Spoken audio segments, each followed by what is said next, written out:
Hello guys, ఎలా ఉన్నారు? నేను మీ తెలుగు యానిమిస్ట్. అండ్ ఈరోజు మనం ఈ వీడియోలో ఒమ్నిషియన్ ట్రేడర్ మాన్వా ఎక్స్ప్లెనేషన్ సిరీస్ని కంటిన్యూ చేయబోతున్నాం. ఈరోజు episode 11 the movie dungeon explain చేయబోతున్నా. అండ్ మన ఛానల్కి కొత్త వాళ్ళు ఎవరైనా ఉంటే కింద ప్లేలిస్ట్ ద్వారా ఎపిసోడ్ 1 నుంచి 10 దాకా అన్ని ఎపిసోడ్స్ని చూసేయండి, చాలా బాగుంటాయి.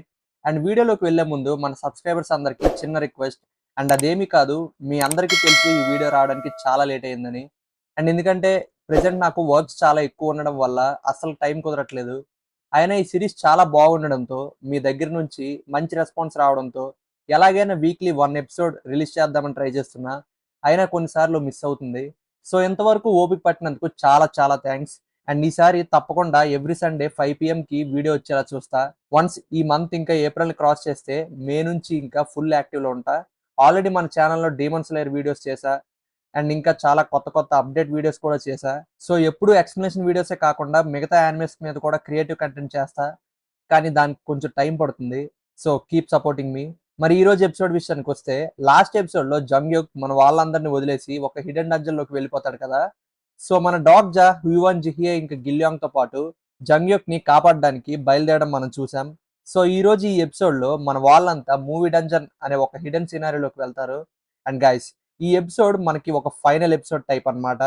అంటే ఇప్పుడు నెక్స్ట్ ఇయర్ మనకి ఒమ్నిషన్ ట్రేడర్ యానిమే వస్తుంది. సో ఇప్పటిదాకా ఎక్స్ప్లెయిన్ చేసిన 10 ఎపిసోడ్స్ అండ్ ఈ రోజు ఈ 11th ఎపిసోడ్, అంటే మొత్తం ఈ 43 చాప్టర్స్ సీజన్ 1లో ఒక 12 to 13 ఎపిసోడ్స్ లో రిలీజ్ చేసే ఛాన్స్ ఉంది. మరి ఈ వీడియో చేస్తున్నప్పుడు నాకు అనిపించింది కరెక్ట్ గా 43 చాప్టర్ దగ్గర సీజన్ 1 ఎండ్ అవ్వచ్చు అని. మరి ఆ ఎండింగ్ గురించి మనం లాస్ట్ లో డిస్కస్ చేద్దాం. ఇంక లేట్ చేయకుండా వీడియోలోకి అయితే వెళ్ళిపోదాం. చాప్టర్ 37. సో మన వాళ్ళు ప్రెసెంట్ థర్డ్ మెయిన్ సినారియోలో ఉన్నారు. అండ్ ఆ థర్డ్ మెయిన్ సినారియోలో మన వాళ్ళు గ్రీన్ జోన్స్ ని డిస్ట్రాయ్ చేశాక కండిషన్స్ అన్ని మారి 8 అవర్స్ లో అన్ని మాన్స్టర్స్ ని చంపేయాలని అప్డేట్ అవుతుంది. పాపం పిల్డు గాంగ్ ఇంకా వాడి గ్యాంగ్ ఆ మాన్స్టర్స్ తో కష్టపడి ఫైట్ చేస్తూ ఉంటారు. అండ్ మన వాళ్ళు జంగ్యోక్ కోసం వెతుకుతూ ఒక మూవీ థియేటర్ లోకి అయితే వెళ్ళిపోతారు. అండ్ అక్కడ ఒక హిడెన్ సినారియో వస్తుంది. Hidden scenario cinema dungeon. Cinema dungeon master ని ఓడించండి. రివార్డ్ వచ్చేసి 4000 కాయిన్స్. టైం లిమిట్ లేదు. And difficulty A. సో మన వాళ్ళు first time A level difficulty ఉన్న సినారియో ఫేస్ చేస్తున్నారు. ఇప్పటిదాకా C level, B level face చేశారు, కానీ ఈ సినారియో ఇంకా కష్టంగా ఉంటుంది. సో మరి ఈ సినిమా డంజన్ ఏంటి, ఆ మాస్టర్ ఎవరు అని మనకి ముందు ముందు తెలుస్తుంది. Let's see. డాగ్ జాతో జిహియే మాస్టర్ నిజంగానే ప్రమాదంలో ఉన్నారా అని అడుగుతుంది. అసలు ఇవన్నీ నీకెలా తెలుసు, ఎందుకు మాస్టర్ని సేవ్ చేయాలనుకుంటున్నావు అని క్వశ్చన్ల మీద క్వశ్చన్లు అడుగుతుంది. అండ్ డాగ్ జా మేమిద్దరం బెస్ట్ ఫ్రెండ్స్ అని చెప్పాగా అని నవ్వుతూ ఆ క్వశ్చన్స్ ని అవాయిడ్ చేస్తాడు. అలాగే డాగ్ జా తన మనసులో జంగ్యుక్ గురించి ఇలా ఆలోచిస్తాడు. సో గైస్, యాక్చువల్ గా జంగ్యుక్ ఒక రిగ్రెసర్ కదా. సో డాగ్ జాకి ఏం డౌట్ వస్తుందంటే, జంగ్యుక్ చనిపోయిన ప్రతిసారి ఈ ప్రపంచం మొత్తం రీసెట్ అవుతుందా, లేదా ఈ ప్రపంచం ఒక ప్యారలల్ యూనివర్స్ లా రన్ అవుతూ ఉంటుందా అని డౌట్ వస్తుంది. సో అది మ్యాటర్. ఒకవేళ ఫస్ట్ కేస్ గానీ జరిగితే మనోళ్ళు ఎప్పటిదాకా కష్టపడిందంతా వేస్ట్ అయిపోతుంది. మళ్ళీ అందరూ స్టార్టింగ్ నుంచి స్టార్ట్ అవుతారు. అందరి మెమరీస్ పోతాయి. అదే సెకండ్ కేస్ అయితే మల్టీవర్స్ లాగా జంగ్యుక్ చనిపోయిన ప్రపంచాలన్నీ ఉంటాయి. సో సేమ్ క్వశ్చన్ ని ఎవరో జంగ్యుక్ ని టీడబ్ల్యూఎస్సీలో అడిగితే, అదంతా నాకు తెలియదు కానీ చివరిలో ఏ ప్రపంచంలో ఎక్కువ మంది బ్రతుకుతారో ఆ ప్రపంచం చూస్ చేసుకుంటా అంటాడు. సో ఇది చాలా కాంప్లెక్స్ టాపిక్ అని డాగ్ జాక్ అర్థమవుతుంది. మరి ఏదైతే అది అయ్యింది, మొత్తానికి జంగ్యుక్ ని ఎలాగైనా కాపాడాలని డాగ్ జా ఫిక్స్ అవుతాడు. ఎందుకంటే ఫస్ట్ కేస్ కనుక నిజమైతే మళ్ళీ అందరూ మొదటికే వస్తారు. సో మీకు అర్థమైంది అనుకుంటా. అండ్ అక్కడ ప్రతి ఫ్లోర్ లో సినిమా పోస్టర్లు చిరిగిపోయి ఉన్నాయని గిల్యాంగ్ డాగ్ జాక్ చూపిస్తాడు.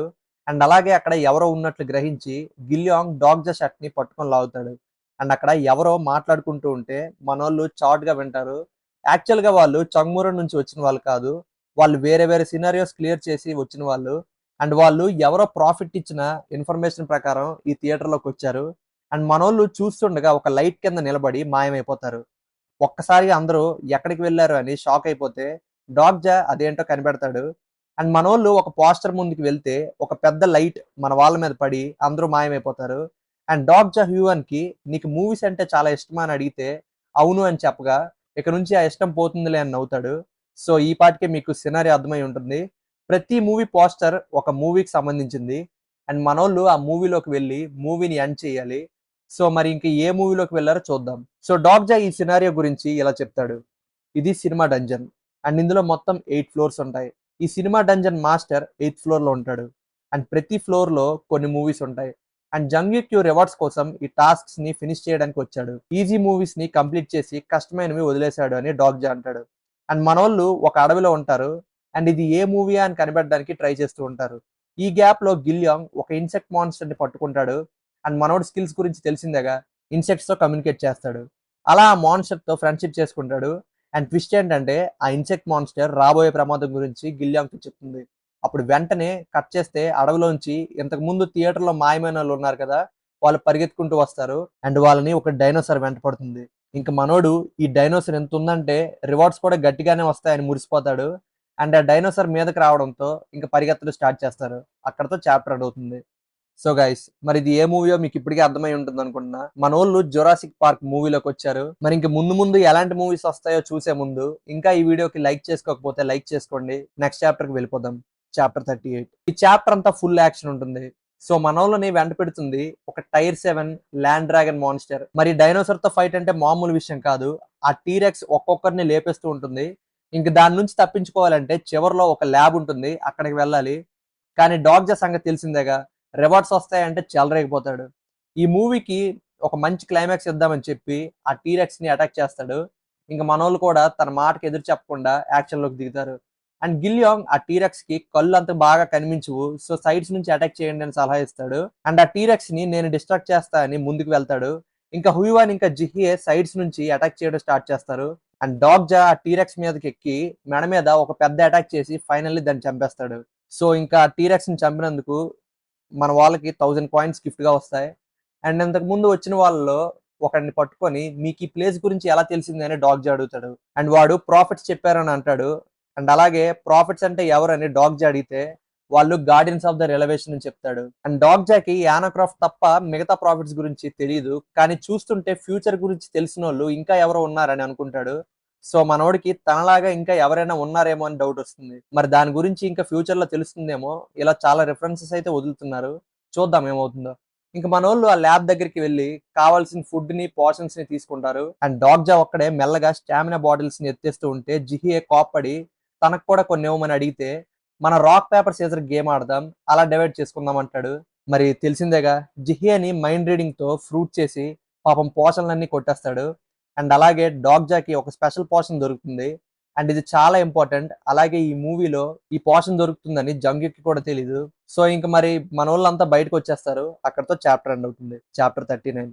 మన వాళ్ళు బయటకు వచ్చాక క్లియర్ చేసిన మూవీ పోస్టర్స్ ఇదిగోండి ఇలా చిరిగిపోయి ఉంటాయి. యాక్చువల్ గా మొత్తం ఈ థియేటర్ లో 8 ఫ్లోర్స్ ఉంటాయని చెప్పాగా, ప్రెసెంట్ మన వాళ్ళు 4th ఫ్లోర్ లో ఉంటారు. సెకండ్ ఫ్లోర్ ఇంకా థర్డ్ ఫ్లోర్ మొత్తం ఆల్రెడీ క్లియర్ అయిపోయి ఉంటాయి. కామెడీ ఏంటంటే ప్రతి మూవీ పేరు వెరైటీగా ఉంటాయి, ఎందుకంటే కాపీరైట్స్ వల్ల. ఇన్సెప్షన్ పేరు ఇన్సెప్షన్ అని, ఫైనల్ డెస్టినేషన్ మూవీ పేరు ఫైటింగ్ డెస్టినేషన్ అని, ఇలా చాలా చాలా డిఫరెంట్ పేర్లతో ఉంటాయి. ఇంకా మన వాళ్ళు 4th ఫ్లోర్ లో సెకండ్ మూవీ లోపలికి వెళ్తారు. అండ్ ఈ షిప్ చూస్తేనే మీకు అర్థమైపోతుంది మన వాళ్ళు ఇప్పుడు టైటానిక్ మూవీలో ఉన్నారని. ఇంకా అస్సలు లేట్ చేయకుండా అక్కడ ఉన్న విలన్స్ ని మన వాళ్ళు కట్టేస్తారు. అండ్ వెంటనే ఈ మూవీని కంప్లీట్ చేయాలని లేట్ చేయకుండా వాళ్ళని చంపేస్తారు. అలా ఈ మూవీని కూడా క్లియర్ చేసి నెక్స్ట్ ఫ్లోర్ కి వెళ్తారు. అండ్ ఈ ఫ్లోర్ లో మూవీస్ ఉండవు, ఇది ఒక రివార్డ్స్ వచ్చే రూమ్ అన్నమాట. ప్రతి ఒక్కరు ఏవైనా 2 రివార్డ్స్ దాకా తీసుకోవచ్చు అని నోటిఫికేషన్ వస్తుంది. అండ్ చుట్టూ చాలా పవర్ఫుల్ ఐటమ్స్ ఉంటాయి. అండ్ అందరూ వాళ్ళకి నచ్చిన ఐటమ్స్ తీసుకుంటూ ఉంటారు. అండ్ అలాగే అక్కడ థండర్ గాడ్ థార్ యూజ్ చేసే మియోల్నిర్ కూడా ఉంటుంది. ఇంకా చూసాక మన వాళ్ళకి మైండ్ పోతుంది. సేమ్ మనం మూవీస్ లో చూసినట్టు థార్ సుత్ని ఓన్లీ అర్హత ఉన్న వాళ్ళు ఎత్తగలరు కదా. సో ఆ సుత్ని జిహియా తీసుకుందామని ట్రై చేస్తే అది పైకి రాదు. అప్పుడు గిల్యాంగ్ వచ్చి ఆ సుత్తిని ఈజీగా లేపేస్తాడు. అండ్ అందరూ ఒక్కసారిగా షాక్ అయిపోతారు. సో ఈ ఐటమ్స్ అన్ని ఒరిజినల్ కావు, ఒక కాపీస్ లాంటివి. అయినా ఇవి చాలా స్ట్రాంగ్ గా ఉంటాయి. అన్ని గ్రేడియా వెపన్స్ అన్నమాట. ఇంకా అందరూ వాళ్ళకి నచ్చిన ఐటమ్స్ తీసుకొని అక్కడ నుంచి బయలుదేరుతారు. అండ్ 6th ఫ్లోర్ లో కూడా జంగ్యుక్ ఉండడు. అండ్ ఆ ఫ్లోర్ లో మూవీస్ అన్నిటిని క్లియర్ చేసి ఐటమ్స్ ని తీసుకొని 7th ఫ్లోర్ కి వెళ్తారు. ఇంక ఈ ఫ్లోర్ ని క్లియర్ చేస్తే డైరెక్ట్ గా 8th ఫ్లోర్ కే వెళ్ళొచ్చు. అండ్ అక్కడ సినిమా డంజన్ మాస్టర్ ఉంటాడు. సో అస్సలు లేట్ చేయకుండా 7th ఫ్లోర్ మూవీస్ ని క్లియర్ చేయడానికి మన వాళ్ళు రెడీ అవుతారు. అండ్ 7th ఫ్లోర్ లో ఆల్మోస్ట్ అన్ని మూవీస్ క్లియర్ అయిపోయి ఉంటాయి. అండ్ వాటిని జంగ్యుక్ ఆల్రెడీ క్లియర్ చేసేస్తాడు. ఇంకా ఫైనల్ గా చాలా కష్టమైన మూవీ ఒకటి ఉంటుంది, దాన్ని మట్టుగా వదిలేస్తాడు. సో మన వాళ్ళు ఆ మూవీని క్లియర్ చేయడానికి వెళ్తారు. అండ్ మూవీ లోపలికి వెళ్ళగానే అందరూ ఒక పెద్ద షిప్ లో ఉంటారు. అండ్ అక్కడ సముద్రంలో ఒక పెద్ద నేవల్ వార్ జరుగుతుంది. సో ఈ మూవీ పేరు వచ్చేసి బ్యాటిల్ ఆఫ్ మ్యోంగ్యాంగ్. ఇప్పుడు మన వాళ్ళు ఎలాగైనా ఈ బ్యాటిల్ విన్ అయితేనే బయటపడగలరు. అండ్ ఈ ఫైట్ లో బాగా ఫైట్ చేయగలిగేది మరెవరో కాదు, మన నేవల్ కమాండర్ జిహియలి. సో ఇంకా డాగ్జా జిహియాని హెల్ప్ చేయమని గట్టిగా అరుస్తాడు. అక్కడతో చాప్టర్ ఎండ్ అవుతుంది. చాప్టర్ 40. సో గైస్, ఈ చాప్టర్ మొత్తం జిహేలి క్యారెక్టర్ మీద ఉంటుంది. యాక్చువల్‌గా తన హిస్టరీ ఏంటి? తన కాన్స్టలేషన్ నేవల్ కమాండర్ తనని ఎందుకు చూస్ చేసుకున్నాడు? అని స్టోరీ అయితే ఉంటుంది. డాగ్జా స్టేషన్‌లో జిహేతో మాట్లాడతారు కదా! సో, అక్కడ వాళ్ళు ఏం మాట్లాడుకున్నారు అని మనం చూస్తాం. డాగ్జా జిహేని "నీకు సముద్రం అంటే అస్సలు పడదు కదా! నీకు సీ సిక్‌నెస్ ఉంది కదా! అయినా నిన్ను నీ కాన్స్టలేషన్ ఎందుకు చూస్ చేసుకున్నాడు?" అని అడుగుతాడు. దానికి జిహే "అదేమో నాకు తెలీదు. నేను ఒక అడ్మిరల్ వంశానికి చెందినదాన్నని నన్ను చూస్ చేసుకున్నాడని" అంటుంది. సో గైస్, ఇక్కడ స్టోరీ ఏంటంటే యాక్చువల్‌గా తన కాన్స్టలేషన్ సన్‌షిన్ లీ అనే ఒకతను ఒకప్పుడు కొరియా తరపున జపాన్‌తో 90స్‌లో ఒక పెద్ద వార్ అయితే చేశాడు. అండ్ టీడబ్ల్యూఎస్ఏ నవల చదివిన వాళ్ళందరూ జిహియే ఆ వారియర్ వంశానికి చెందిన అమ్మాయి అనుకుంటారు. అండ్ ఆ కాన్స్టలేషన్ అందుకే తనను చూస్ చేసుకున్నాడని అనుకుంటారు. యాక్చువల్‌గా సన్‌షిన్ లీకి ఒక కామ్రేడ్ ఉంటాడు. అండ్ అతని పేరు అడ్మిరల్ యోగ్గీ. అండ్ జిహియలి యోగ్గీలి వంశానికి చెందిన అమ్మాయి. అండ్ వార్‌లో యోగ్గీలి తను చెయ్యని తప్పుకి అందరూ తనని దేశద్రోహిగా ముద్ర వేస్తారు. అండ్ ఓన్లీ తన బెస్ట్ ఫ్రెండ్ అయిన సన్‌షిన్ లీకే తెలుసు యోగ్గీలి మంచోడని. సో, అందుకే యోగ్గీలి వంశానికి చెందిన జిహియే మీద తనకు ఒక సాఫ్ట్ కార్నర్ ఉంటుంది. అండ్ దానివల్ల జిహేని స్పాన్సర్ చేస్తాడు. అండ్ గైస్, ఇది జిహే బ్యాక్ స్టోరీ. అండ్ తను ఏడుస్తూ నేను ఫైట్ చేయలేను, నాకు సముద్రం అంటే పడదు అని కూర్చుంటుంది. కానీ అసలైన డార్క్ సీక్రెట్ ఏంటంటే తనకు సముద్రం అంటే ఏ ప్రాబ్లం లేదు. కానీ ఈ మూవీ తన టైపంగ్ స్కూల్లో బ్రతకడానికి బలవంతంగా చంపేసిన తన బెస్ట్ ఫ్రెండ్ ఫేవరెట్ మూవీ. అందుకే తనకి ఇప్పుడు ఈ మూవీ అంటే చాలా భయం. అండ్ మన డాగ్ జాకి ఈ విషయం తెలుసు. అండ్ అదే మాట జిహేకి చెప్పి ఇప్పుడు నువ్వు లేచి ఫైట్ చేయకపోతే నీ ఫ్రెండ్ని చంపడంలో అసలు అర్థమే లేదని గట్టిగా అరుస్తాడు. సో, అది మ్యాటర్. ఇక్కడ జిహ్యని మనం తప్పు పట్టలేం.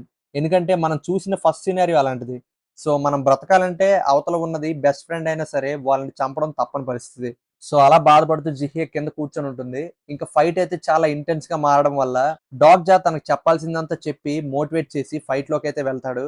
బాగా ఆలోచించు. మనం మంచి వాళ్ళం కాదు. మనం బ్రతకాలంటే స్వార్థం కోసం చాలా తప్పులు చేశాం. కానీ అవన్నీ తప్పనిసరి పరిస్థితుల్లో వచ్చినవే. నువ్విక్కడ చస్తే మనం చేసిన పనులకి అర్థం ఉండదు అని అంటాడు. అండ్ ఫైనల్లీ జిహియే పైకి లేచి ఫైట్ చేయడానికి రెడీ అవుతుంది. అండ్ గైస్, మరి ఇంక చెప్పేదేం లేదు. జిహియే తన స్టిగ్మాని యాక్టివేట్ చేసి ఫుల్ పవర్‌తో అటాక్ చేయడం స్టార్ట్ చేస్తుంది. యాక్చువల్లీ తన స్కిల్స్ అన్నీ ఇలాంటి నేవల్ వార్స్‌కి పర్ఫెక్ట్‌గా సూట్ అవుతాయి. సో, ఇంక తనని ఆపేవాళ్ళు అస్సలుండరు. ఇంక ఇక్కడ నుంచి విజువల్స్ అయితే మామూలుగా ఉండవు. ఇంక ఫుల్ యాక్షన్ ఉంటుంది. ఇంక జిహియే ఫైట్ చేయడం స్టార్ట్ చేస్తుంది. అక్కడితో చాప్టర్ ఎండ్ అవుతుంది. చాప్టర్ 41.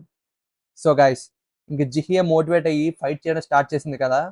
ఇంక ఒక గంట లోపు ఎనిమీ షిప్స్ అన్నిటిని డిస్ట్రాయ్ చేసి మొత్తం బ్యాటిల్‌ని ఫినిష్ చేసేస్తుంది. అండ్ అలా మూవీ ఎండ్ అయిపోతుంది. లాస్ట్‌లో రివార్డ్స్ అన్ని డిస్ట్రిబ్యూట్ చేస్తున్నప్పుడు డాగ్‌జాకి స్వాట్ సాంగ్ అనే పవర్‌ఫుల్ స్టిగ్మా గిఫ్ట్‌గా వస్తుంది. అలా మన వాళ్ళంతా బయటకొచ్చేస్తారు. ఇంక మూవీస్ అన్నీ క్లియర్ అయిపోయినా అస్సలు రెస్ట్ తీసుకోకుండా 8థ్ ఫ్లోర్‌కైతే వెళ్ళిపోతారు. అండ్ ఇదే ఈ డంజన్‌లో last floor. And final boss fight కోసం డాగ్‌జా తన స్టాట్స్ అన్నిటిని పెంచుకుంటాడు. ఫైనల్లీ 8థ్ ఫ్లోర్‌కి అయితే రీచ్ అయిపోతారు. అండ్ అక్కడ జంగ్‌యుక్యు ప్రాణాలతోనే ఉంటాడు. ఇంక డాగ్‌జా తన దగ్గరికి వెళ్లి తల మీద ఒక్కటిద్దామని ట్రై చేస్తాడు. కానీ జంగ్‌యుక్ ఆ అటాక్‌ని తప్పించుకుంటాడు. అండ్ ఏదో తేడాగా ఉందని మన వాళ్ళు గమనిస్తారు. అండ్ చూస్తే జంగ్‌యుక్యు స్పృహలో అయితే ఉండడు. అండ్ అక్కడ ఉన్న ఫైనల్ బాస్ సినిమా మాస్టర్ తనని కంట్రోల్‌లోకి తీసుకుంటాడు. సో, ఇంక జంగ్‌యుక్ మనోళ్ళని అటాక్ చేయడం స్టార్ట్ చేస్తాడు. అండ్ తను ఒక్క పంచ్ ఇచ్చేసరికి డాగ్‌జా ఎగిరి అవతల పడతాడు. మరి ఎంతైనా జంగ్‌యుక్ ప్రెజెంట్ మోస్ట్ పవర్‌ఫుల్ క్యారెక్టర్ అని మనకు తెలిసిందే. సో, మరి మనోళ్ళు వరస్ట్ సిట్యుయేషన్‌లో ఉన్నారు. అండ్ హుయివాన్ కూడా అటాక్ చేయాలని చూస్తే తనని కూడా ఒక్క దెబ్బకే పడేస్తాడు. అండ్ ఫైనల్లీ జిహియే తన మాస్టర్‌ని చూసి షాక్ అయిపోతుంది. అక్కడితో చాప్టర్ ఎండ్ అవుతుంది. చాప్టర్ 42. సో గైస్, మనం క్లైమాక్స్‌కి అయితే వచ్చేసాం. ఇంకా మనోళ్ళు ఎలాగైనా జంగ్‌యుక్యుని సినిమా డంజన్ మాస్టర్ కంట్రోల్ నుంచి బయటికి తీసుకురావాలి. మరి పెద్ద ఫైట్ అయితే స్టార్ట్ అవుతుంది. ఈ చాప్టర్ మొత్తం ఫుల్ యాక్షన్ ఎపిసోడ్స్ ఉంటాయి. ఇంక ఏం జరుగుతుందో చూద్దాం. జంగ్‌యుక్ మనోళ్ళని అటాక్ చేస్తూ ఉంటే డాగ్‌జా తనని నాకు వదిలేసి మీరు సినిమా మాస్టర్ దగ్గరికి వెళ్ళండి అని అంటాడు. ఇంక మనోళ్ళు సినిమా మాస్టర్‌ని అటాక్ చేయడానికి వెళ్తుంటే జంగ్‌యుక్ అడ్డుపడి అటాక్ చేస్తాడు. అప్పుడు వెంటనే హుయివాన్ తన skill time of judgment use చేస్తుంది. అండ్ గిల్యాంగ్ తన థార్ సుత్తిని బయటికి తీసి అటాక్ చేయడం స్టార్ట్ చేస్తాడు. ఆయన ఎంత పెద్ద అటాక్స్ చేసినా జంగ్‌యుక్‌ని అస్సలు ఆపలేకపోతారు. అండ్ డాగ్‌జా తన క్యారెక్టర్ ప్రొఫైల్ ఓపెన్ చేసి చూస్తే తను చాలా లెవలప్ అయి ఉంటాడు. మన డాగ్‌జా కంటే 4, 5 లెవెల్స్ ఎక్కువే ఉంటాడు. అలాగే తన దగ్గర ఉన్న స్పెషల్ స్కిల్ ద్వారా తన పాత ఎక్స్‌పీరియన్సెస్‌లో నేర్చుకున్న ఫైటింగ్ స్కిల్స్ అన్నీ గుర్తుంటాయి. మరి ఇంక జంగ్‌యుక్‌ని ఆపడం ఆల్మోస్ట్ ఇంపాసిబుల్ అని చెప్పాలి. ఇంక ఫైనల్‌గా డాగ్‌జా మనం ఈ ఎపిసోడ్ స్టార్టింగ్ నుంచి చూసిన రివార్డ్స్ అన్నీ వాడడం స్టార్ట్ చేస్తాడు. 'జురాసిక్ పార్క్' మూవీలో వచ్చిన స్పెషల్ పోషన్ గుర్తుందిగా? ఆ పోషన్‌ని ఇప్పుడు వాడతాడు. అండ్ అది వాడగానే డాగ్‌జాకి 10 లెవెల్స్ దాకా పవర్ పెరిగిపోతుంది. అండ్ దానికి టైమ్ లిమిట్ కూడా ఉంటుంది. సో జంగ్యోక్ కంటే ఇప్పుడు డాగ్జా పవర్ఫుల్ గా మారిపోతాడు. కానీ జంగ్యోక్కి ఉన్నంత ఫైటింగ్ ఎక్స్పీరియన్స్ అయితే మన వాడికి లేదు. సో ఫుల్ గా ఎక్స్పీరియన్స్ ఉన్న ఫైటర్ జంగ్యోక్యు ఇంకా తనకంటే పవర్ఫుల్ అయిన ఎక్స్పీరియన్స్ లేని డాగ్జా మధ్య ఫైనల్ ఫైట్ అయితే స్టార్ట్ అవుతుంది. అండ్ వీళ్ళిద్దరి మధ్య ఫైట్ పీక్స్ లో ఉంటుంది. డాగ్జా అటాక్స్ మధ్యలో జంగ్యోక్ ని స్పృహలోకి తీసుకురావడానికి ట్రై చేస్తాడు. అండ్ లోపల తను ఎంత బాధపడుతున్నాడో మైండ్ రీడింగ్ ద్వారా డాగ్జా అంతా వింటాడు. యాక్చువల్ గా జంగ్యూక్ చాలా సార్లు రిగ్రెసర్ గా తన జీవితాన్ని రిపీట్ చేసి బాగా మెంటల్ గా అలిసిపోతాడు. అండ్ ఇప్పుడు డాగ్జాకి మైండ్ రీడింగ్ చేశాక మనం ఎపిసోడ్ స్టార్టింగ్ లో 2 కేసెస్ మాట్లాడుకున్నాం కదా, ఒకవేళ జంగ్యూక్ చనిపోతే ఏమవుతుందని. అండ్ దానికి ఆన్సర్ తెలుస్తుంది. జంగ్యూక్ చనిపోతే మళ్ళీ అంతా రీసెట్ అయ్యి ఫస్ట్ నుంచి స్టార్ట్ అవుతుంది. అలాగే అందరూ మెమొరీస్ ని మర్చిపోతారు. సో డాగ్జా ఈ విషయం క్లారిఫై చేసుకుంటాడు. ఇంకా జంగ్యూక్ ని ఎలాగైనా కాపాడాలని డిసైడ్ అవుతాడు. ఓన్లీ నీ థర్డ్ లైఫ్ లోనే ఉన్నావు, అప్పుడే ఓటమిని అంగీకరిస్తావా అని డాగ్జా గట్టిగా అరుస్తాడు. అసలు నువ్వు హీరోవేనా, నువ్వు అసలు ఏం చేస్తున్నావు అని జంగ్యూక్ ని తిడుతూ స్పృహలోకి తేవడానికి ట్రై చేస్తాడు. ఇంక ఫైనల్ గా చేసేదేం లేక డాగ్జా జంగ్యూక్ మీద పర్సనల్ అటాక్స్ చేస్తాడు. నువ్వు ఒంటరిగా ఉన్నావని అనుకుంటున్నావా, మేము చాలా కష్టపడి నిన్ను కాపాడడానికి ఇక్కడ దాకా వచ్చాం. నీ చెల్లెలు చనిపోయింది, నీ పిల్లాడు చనిపోయాడు, నువ్వు డీమన్ కింగ్ తో ఫైట్ చేసావు, అవుటర్ గాడ్స్ కి హెల్ప్ చేసావు, ఎన్నో కష్టాలు అనుభవించావు. అండ్ నీతో పాటు నేను అవన్నీ చూడలేకపోయా, నీ కథ అంతా నేను చదివాను. సో మర్యాదగా ఇప్పుడు నువ్వు మెలకులోకి రా అని డాగ్జా గట్టిగా అరుస్తాడు. సో ఒక్కసారిగా జంగ్యోక్ కాన్షియస్నెస్ ట్రిగర్ అయ్యి అసలు ఇన్ని విషయాలు నీకెలా తెలుసు అని మెలకులోకి వచ్చి డాగ్జాని అటాక్ చేస్తాడు. అసలు ఎవడ్రా నువ్వు అని డాగ్జాని అడుగుతాడు. అక్కడతో చాప్టర్ ఎండ్ అవుతుంది. చాప్టర్ 43. సో గైస్, మనం ఈ వీడియో ఫైనల్ చాప్టర్కి వచ్చేసాం. ఇంక జంగ్యోక్ స్పృహలోకి వచ్చేసాడని తెలిసిన సినిమా మాస్టర్ లేచి మళ్ళీ మైండ్ ని కంట్రోల్ చేస్తాడు. అండ్ మళ్ళీ మన వాళ్ళు కొట్టుకోవడం స్టార్ట్ చేస్తారు. ఇంక ఇదంతా చూసిన గిల్లియాంగ్ చేసేదేం లేక ఒక పెద్ద ఇన్సెక్ట్ మాన్స్టర్ ని గిమ్హో స్టేషన్ ఆర్క్ లో చూసాం కదా, దాన్ని డైరెక్ట్ గా సమన్ చేస్తాడు. అండ్ అది జంగ్యోక్ ని అటాక్ చేస్తే డాగ్జా సినిమా మాస్టర్ ని అటాక్ చేస్తాడు. అండ్ వెంటనే సినిమా మాస్టర్ ఒక కన్నింగ్ స్మైల్ ఇస్తూ డాగ్జా బ్రెయిన్ ని కంట్రోల్ చేయాలనుకుంటాడు. కానీ మన సినిమా మాస్టర్కి తెలియదు ఏంటంటే మనోడు మెయిన్ క్యారెక్టర్ అని. బ్రెయిన్ లోపలికి వెళ్ళిన వెంటనే సినిమా మాస్టర్ కి చుక్కలు కనిపిస్తాయి. డాగ్జాకి ఉన్న fourth wall skill cinema master attacks ని క్యాన్సిల్ చేసేస్తుంది. అండ్ సినిమా మాస్టర్ డాగ్జా బ్రెయిన్ లో టీడబ్ల్యూఎస్ఏ నవల్ గురించి మొత్తం చూస్తూ ఉంటాడు. అక్కడ ఏమవుతుందో అసలు ఏమీ అర్థం కాదు. డాగ్జా ఎవరో మామూలుడైతే కాదు అని తెలుసుకుంటాడు. అండ్ ఇంక ఈ గ్యాప్ లో డాగ్జా సినిమా మాస్టర్ మీద అటాక్ చేసి వాడిని చంపేస్తాడు. సో ఫైనల్లీ ఇన్ని మూవీస్ ని కంప్లీట్ చేశాక సినిమా మాస్టర్ ని ఓడించాక సినారీ అయితే కంప్లీట్ అయిపోతుంది. అంతా సర్దుకున్నాక టెర్రస్ మీద నుంచి అందరూ బయటికి చూస్తూ ఉంటారు. అండ్ ప్యారలల్ గా థర్డ్ మెయిన్ సినారియో కంప్లీట్ అయిపోయిందని మెసేజ్ వస్తుంది. అంటే పిల్డుగాంగ్ స్టేషన్ లో సక్సెస్ఫుల్ గా మాన్స్టర్స్ ని డిఫీట్ చేశాడనమాట. అండ్ అందరూ మొత్తానికి రిలాక్స్ అవుతూ ఉంటే అసలు కథ ఇప్పుడే మొదలైంది అని డాగ్జా అంటాడు. లాస్ట్ కి ఒక షూటింగ్ స్టార్ మనోళ్ళ మీద నుంచి వెళ్తూ ఉంటుంది. అండ్ దాని అర్థం ఒక పెద్ద సినారియో రాబోతుందని. అండ్ అందరూ ఆ షూటింగ్ స్టార్ ని చూసి మనసులో కోరికలు కోరుకుంటారు. అండ్ గిల్యాంగ్ డాగ్జాకి నువ్వేం కోరుకున్నావు అని అంటే, నేను ఒక నవల్లో అంతా ఎండ్ అయ్యాక ఆ ప్రపంచం ఎలా ఉంటుంది అని తెలుసుకోవాలనుకుంటున్నా అని అంటాడు. అక్కడతో చాప్టర్ ఎండ్ అవుతుంది. సో గైస్, మొత్తానికి ఒక 3 మెయిన్ సినారియోలు, హిడెన్ సినారియో, సబ్ సినారియోస్ అన్ని క్లియర్ చేశాక మనం ఈ ఎండింగ్ అయితే వచ్చాం. మరి ఇక్కడ నుంచి ఫ్యూచర్ ఎలా ఉండబోతుందో మనం నెక్స్ట్ వీడియోస్ లో చూద్దాం. సో ప్రెసెంట్ ఈ 43 చాప్టర్స్ ఒక సీజన్ 1 లో అడాప్ట్ చేసే ఛాన్స్ అయితే ఉంది. And Omniscient Trader anime next year వచ్చే ఛాన్స్ ఉంది. ఆల్రెడీ ప్రొడక్షన్ లో ఉన్నట్టు క్రంచీ రోల్ వాళ్ళు అయితే చెప్పారు. మరి చూద్దాం ఎప్పుడు రిలీజ్ అవుతుందో, రిలీజ్ డేట్ ఎప్పుడు వస్తుందో. మరి ఇక్కడ దాకా వీడియో చూసారంటే మీకు ఈ వీడియో నచ్చే ఉంటుంది. ఇంకా లైక్ చేసుకోకపోతే లైక్ చేసుకోండి. అండ్ అలాగే సబ్స్క్రైబ్ చేసుకోవడం మాత్రం మర్చిపోవద్దు. సో నెక్స్ట్ సండే ఇంకో కొత్త ఎపిసోడ్ తో మళ్ళీ మీ ముందుకు వస్తా. వీడియోని ఇక్కడ వరకు చూసినందుకు థ్యాంక్ యూ వెరీ మచ్. మళ్ళీ నెక్స్ట్ వీడియోలో కలుద్దాం. Bye bye.